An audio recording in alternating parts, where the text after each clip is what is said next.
최근 화제가 된 프로그램이 있습니다. 흑백요리사라는 요리 경연 프로그램입니다. 요리사들이 열심히 이제 음식을 만들고요. 그 만든 음식을 심사위원들이 평가하면서 더 맛있는 요리를 한 사람이 살아남아서 다음 라운드로 진출하는 요리 서바이벌 프로그램입니다. 그런데 제가 자세히 이 프로그램을 좀 보니까요. 심사 방식이 좀 독특합니다. 심사위원들이 안대를 쓰고 음식을 먹습니다. 안대를 쓴 이유는 이렇습니다. 화려한 플레이팅이나 요리사의 명성이나 이런 다양한 선입견들을 다 뒤로 하고 오직 맛으로만 판단해서 맛있게 만든 사람이 위로 올라간다는 구조입니다. 흑백 요리사를 열심히 보면서 그 참가자들 중에서요. 제 기억에 남는 참가자가 한 명 있었습니다. 메추리 요리를 한 사람인데요. 이 메추리 요리를 준비하면서 이 사람이 메추리의 뼈로 둥지 모양의 접시를 준비합니다. 그리고 메추리의 다리를 그 메추리 고기를 꼽는 포크로 사용합니다. 그런 아주 독특한 플레이팅을 한 사람이 있습니다. 심사위원들이 맛을 느끼고 보고 하다가요. 이제 안대를 벗고 나서 그 요리를 보고 깜짝 놀랍니다. 그리고서 이렇게 이야기합니다. 아, 이 사람의 요리가 이런 의도였구나. 아, 이런 의도였구나. 심사위원들이 안대를 쓰기 전에, 그리고 안대를 쓰고 난 뒤에, 그리고 안대를 벗고 난 뒤에 이 참가자의 요리와 이 참가자의 맛은, 요리의 맛은 바뀌지가 않았습니다. 그런데 안대를 벗고 나서 요리를 보는, 그 접시를 보는 눈이 달라지자 요리를 해석하는 해석도 완전히 달라집니다. 이 장면을 보면서 저는 우리의 신앙생활이 떠올랐습니다. 우리의 삶에도 이해하기 어려운 일들이 참 많습니다. 같은 하루를 살아가지만 무엇을 바라보고 어디에 마음을 두느냐에 따라서 우리는 전혀 다른 삶을 살아가게 되는 것을 봅니다. 오늘 본문은 지난주에 우리 주일학교 아이들과 함께 나누었던 본문의 말씀입니다. 이 말씀을 동일하게 여러분들과 함께 나누며 이 본문을 통해서 하나님의 은혜를 나누기를 소망합니다. 본문 속에 바울과 실라가 처한 상황을 함께 살펴보겠습니다. 바울 일행은요, 빌립보에서 복음을 열심히 전하다가 억울하게 고소를 당합니다. 점치는 귀신 들린 여종을 예수 그리스도의 이름으로 자유케 합니다. 그런데 그 일로 수익을 잃어버린 여종의 주인들이 있습니다. 이 여종의 주인들이 바울 일행을 고발한 것입니다. 법정에서 바울과 실라는 재판을 받는데요. 재판다운 재판도 받지 못합니다. 그리고 옷이 찢겨지고 벗겨지고 태형이라는 형벌을 당합니다. 그리고 나서 깊은 감옥에 갇히고 착고에 발도 묶이게 되지요. 그런데 우리가 생각해야 될 것은 무엇이냐면요. 바울과 실라가 로마 시민권자였다는 것입니다. 당시에 로마 시민권자들에게는 정당한 재판 없이 먼저 매질을 하거나 옷을 찢거나 가두는 일이 금지되어 있었습니다. 로마 시민들을 억울한 일에서 보호하기 위함이었죠. 그럼에도 본문은 이 바울과 실라가 변론했다는 어떠한 기록도 남겨두지 않고 있습니다. 바울은 훗날 자신이 당한 이 고난들을 기록하면서요, 이 일을 자신이 능욕을 당했다라고 표현합니다. 하나님, 우리가 주님의 일을 하고 있었습니다. 그런데 저희가 왜 이런 수치와 이런 능욕과 이런 일을 당해야 합니까? 이렇게 불평해도 전혀 이상하지 않은 상황 같습니다. 그런데 성경은요, 고난을 마주한 이 두 사람이 이렇게 행동했다고 말합니다. 본문 25절입니다. 한밤중에 바울과 실라가 기도하고 하나님을 찬송하매. 바울과 실라는 억울한 피해자들이었습니다. 예수님의 이름으로 한 사람의 영혼을 살렸더니 억울하게 고소를 당하고 치욕과 매맞음을 당하고 감옥에 갇혀서 묶인 몸이 되었습니다. 기도하러 가던 길에 당한 이 봉변은요, 예배하러 가는 길에 당한 이 봉변은요, 언뜻 하나님께서 그들을 보호하지 않으신 것처럼 보이기도 합니다. 그런데 이런 상황 속에서 그들이 선택한 것은 원망도, 후회도, 절망도 아닌 기도와 찬양이었음을 봅니다. 이들이 고난 가운데에서도, 억울한 상황 가운데에서도 기도와 찬양을 선택할 수 있었던 일은, 그 이유는 무엇일까요? 그들은 자신에게 펼쳐진 이 상황이 무언가 잘못 흐르고 있는 상황이라고 보지 않았습니다. 하나님께서 자신들을 버렸다고 보지 않았습니다. 바울과 실라는 여전히 하나님께서 자신들을 사랑하시는 분이심을 믿었습니다. 선하심과 인자하심으로 변치 않고 언제나 그들을 그 기쁘신 뜻 가운데에서 본하심의 자리로 인도하고 계신다는 사실을 믿었습니다.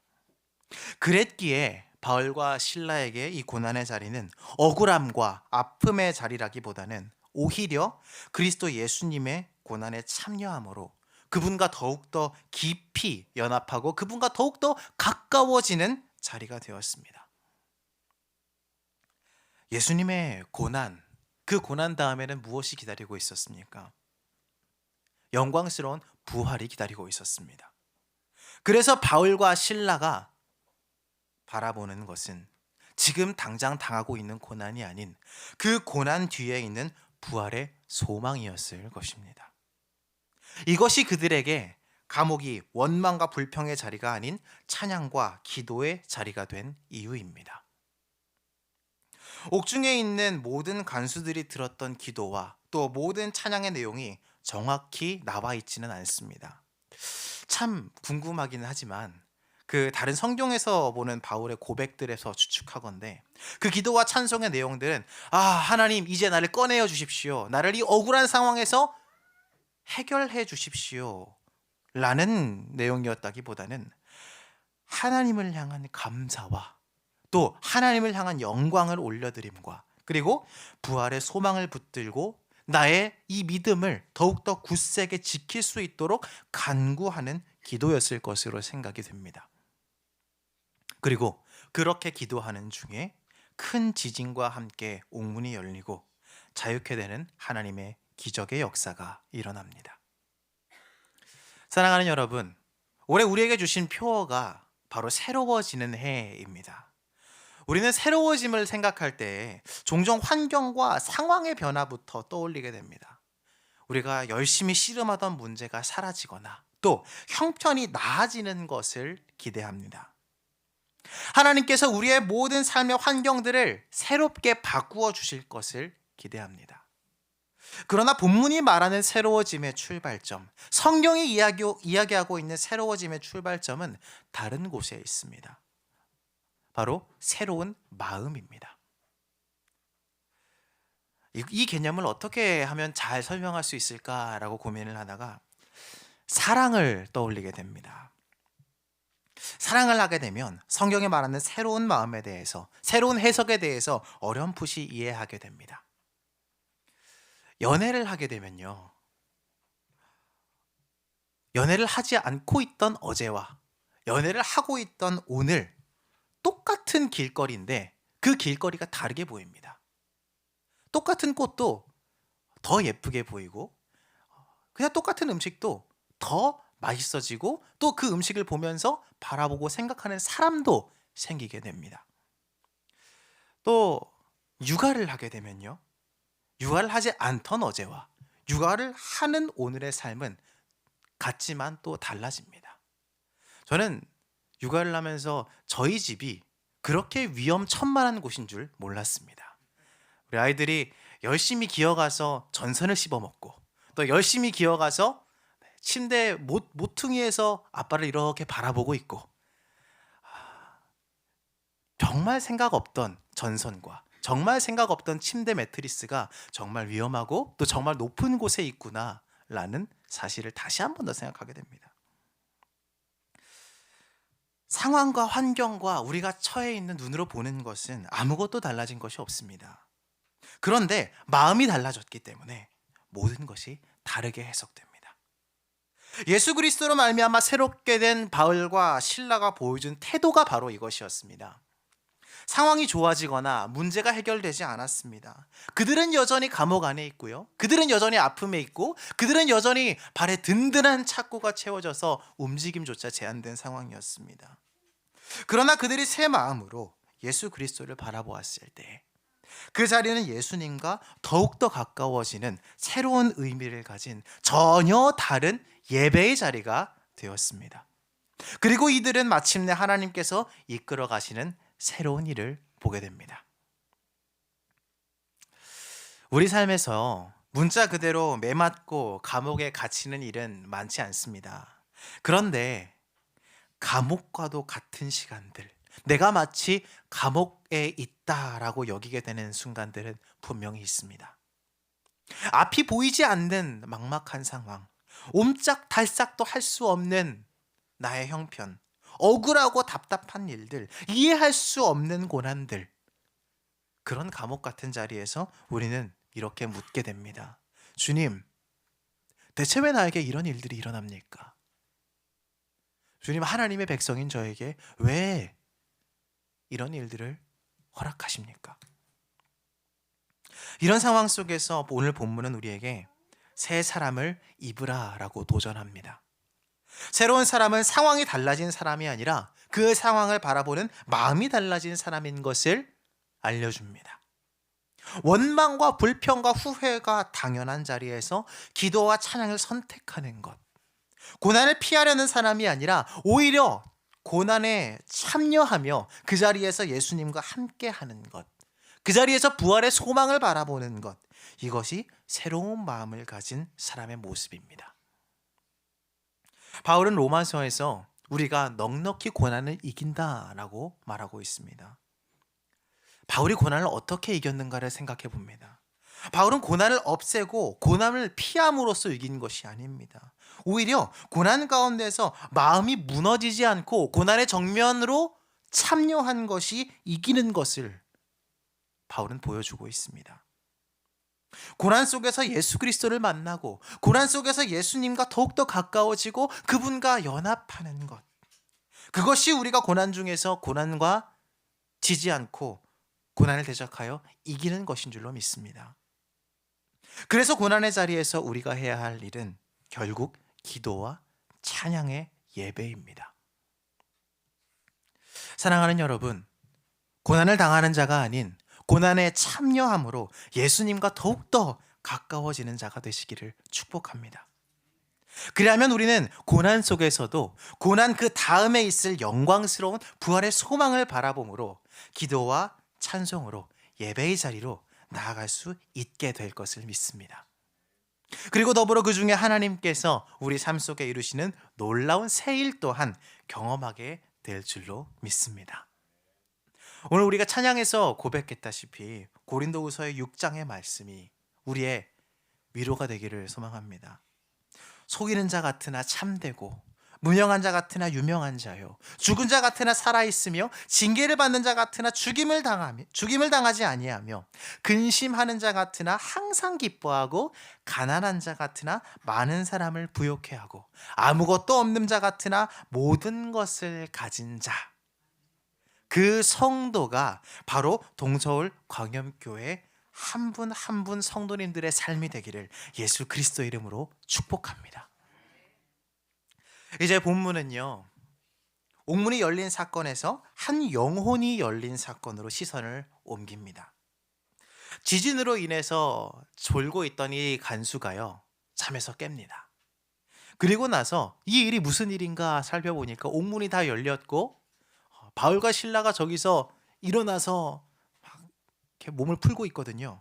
그러니까 모든 죄수들이 도망쳤겠구나라고 생각합니다. 그리고 나서 이 죄수들에 대한 책임, 잃어버린 죄수들에 대한 책임이 자신에게 돌아올 것이라고 생각하고서는요, 결국 스스로 목숨을 끊으려고 칼을 빼듭니다. 그때 바울이 이렇게 외칩니다. 내 몸을 상하게 하지 말라. 우리가 다 여기 있느니라. 이 한마디에 간수는 횃불을 들고 바울과 실라 앞에 나아가서 그 두려움에 떨며 엎드립니다. 그리고 그들을 데리고 나가서는 이렇게 묻습니다. 선생님들이여, 내가 어떻게 하여야 구원을 받겠습니까? 이 물음에 바울은 가장 단순하고 분명하고 또 우리에게 잘 알려진 복음을 전합니다. 주 예수를 믿으라. 그리하면 너와 내 집이 구원을 받으리라. 그날 밤 간수와 그의 온 가족이 복음을 듣고 세례를 받습니다. 간수는 바울과 실라의 상처를 씻겨주고 집으로 초대해서 함께 음식을 나누고 구원의 기쁨을 누립니다. 그리고 나서 바울과 실라는 다시 그 감옥으로 가는 것으로 오늘의 이야기가 끝을 맺지요. 간수가 처음 생각했던 구원은 무엇이었을까요? 그 구원은 아마도 심판과 형벌에서 벗어나는 것이었을 겁니다. 그러나 바울과 실라는 내가 어떻게 하면 구원을 얻겠습니까? 라고 묻는 이 간수에게 전혀 다른 더 깊은 관점을 제공합니다. 진짜 구원은 단순히 상황에서 벗어나는 것이 아니라 예수님을 믿고 죄의 문제에서 자유케 되는 것. 그것이 복음이라고 말입니다. 상황이 바뀌는 것이 구원이 아니라 삶의 주인이 바뀌는 것이 구원입니다. 그리고 나서 그 구원은요, 그가 속한 공동체로 퍼지는 것을 보게 됩니다. 사랑하는 여러분, 우리도 종종 하나님 앞에 구원을 요청할 때 이 간수와 같이 구원을 요청할 때가 있는 것 같습니다. 주님, 제 삶 가운데에서 이런 문제들이 있는데 이런 문제들을 좀 치워주세요. 주님, 제가 이런 고난과 어려움과 아픔 중에 있는데 피할 길을 좀 내어주세요. 주님, 나를 좀 벗어나게 해주세요. 하나님께서 저와 여러분의 이러한 기도와 간구, 또 이러한 구원의 요청에 속히 응답해 주시기를 당연히 소망합니다. 그러나 오늘 본문은요, 구원이 하나님께서 우리에게 베푸신 하나님의 구원이 훨씬 더 깊은 측면에 있다는 것을 이야기해 주고 있습니다. 하나님께서 베푸신 구원은요, 우리의 죄의 문제를 해결해서 영원한 죽음에서 영원한 생명으로 옮기신 일입니다. 우리의 근본적인 문제를 해결해 주신 것입니다. 그래서 우리는요, 여전히 어려운 상황, 여전히 아픈 상황 속에 처할 수도 있지만 인생의 문제 앞에서 두려움이 아닌 소망을 붙들고 기도하고 찬양할 수 있으며 새로운 마음으로 하나님께서 행하신 새 일을 기대하면서 예배의 자리 가운데로 나아갈 수 있게 됩니다. 제가 복음을 전하다가 이런 말을 들은 적이 있습니다. 당장 너의 삶조차도 어떻게 하지 못하면서 왜 하나님을 전하냐고. 네가 지금 처한 문제들, 너의 어려움들, 너의 상황과 형편들을 해결하고서 나한테 복음을 전하면 내가 그때서야 믿겠노라고. 그 질문을, 그런 도전을 듣고서요, 당시에 제가 그 친구에게 마땅한 대답을 좀 하기 어려웠던 것 같습니다. 그런데 오늘 본문에서 제가 그 답을 찾게 됩니다.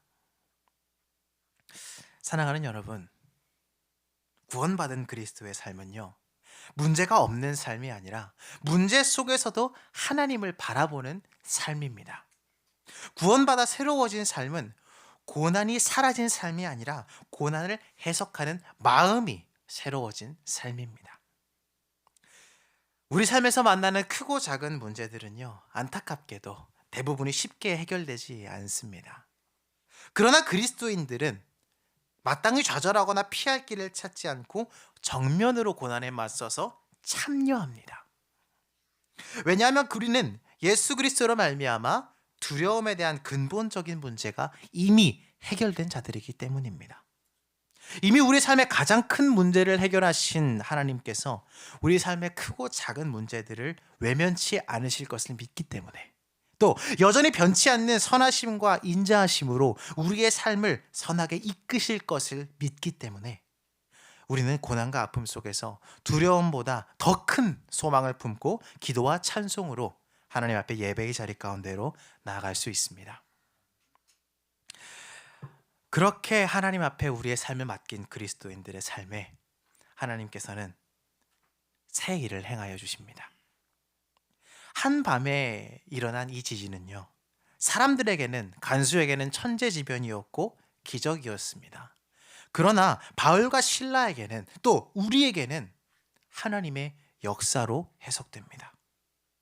새로운 마음으로 기도와 찬송으로 예배로 하나님 앞에 나아가는 우리의 삶에 하나님께서는요, 반드시 세상 사람들이 보기에는 기적과 같은 새로운 일들을, 하나님의 역사를 행하실 것입니다. 2026년 그 은혜로 새로워지는 삶을 살아가는 저와 여러분들의 삶이 되기를, 또 우리 동서울 광염교회의 발걸음이 되기를 예수 그리스도의 이름으로 축복합니다. 이제 말씀을 정리하겠습니다. 바울과 실라가 어려움 속에서도 찬양하고 또 기도할 수 있었던 비결은 상황의 변화가 아닌 마음의 변화였음을 나누었습니다. 바울과 실라는 감옥을 통하여서 그 자리에서 예수 그리스도의 고난에 참여하였고 그 자리에서 예배를 선택했습니다. 이로 말미암아 더욱더 예수님과 하나됨을, 그리고 자신들에게 부활의 소망이 있음을 다시 한 번 더 깊게 단단히 붙잡았습니다. 감옥이라는 상황이 억울함과 불평과 분노의 자리가 아니라 은혜의 자리가 되는 순간이었습니다. 마음이 바뀌면 해석이 바뀌고 또 기도가 바뀌고 삶이 바뀐다는 것을 우리가 함께 나눕니다. 올해 우리에게 주신 2026년이 새로워지는 해가 되기를 소망합니다. 새롭게 시작된 1월, 가장 먼저 우리의 마음을 새롭게 하기를 예수 그리스도 이름으로 도전합니다. 여전한 고난과 여전한 어려움과 여전한 아픔 속에 우리는 있을 수도 있습니다.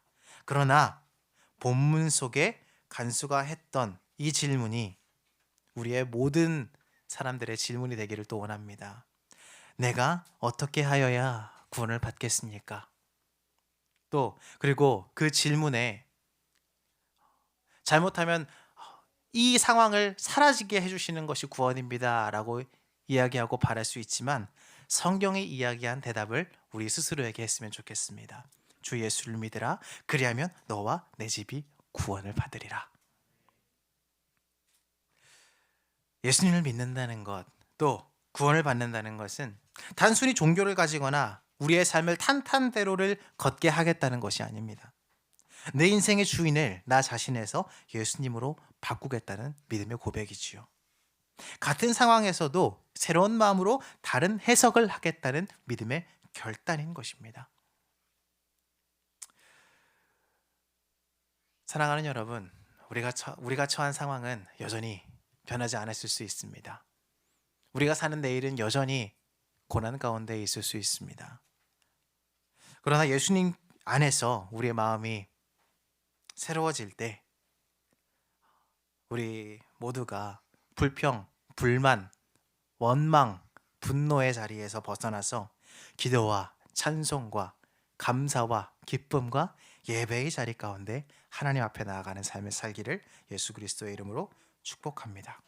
그리고 그 끝에 하나님께서 행하시는 놀라운 새로운 일들을 경험하고 또 그 새로운 일들을 체험하는, 그리고 그 새로운 일들을 우리가 만나는 모든 사람들에게 전하는 새로워지는 한 해를 사는 동서울 광염교회 복된 성도님들이 되시기를 예수 그리스도 이름으로 축복합니다. 기도하겠습니다.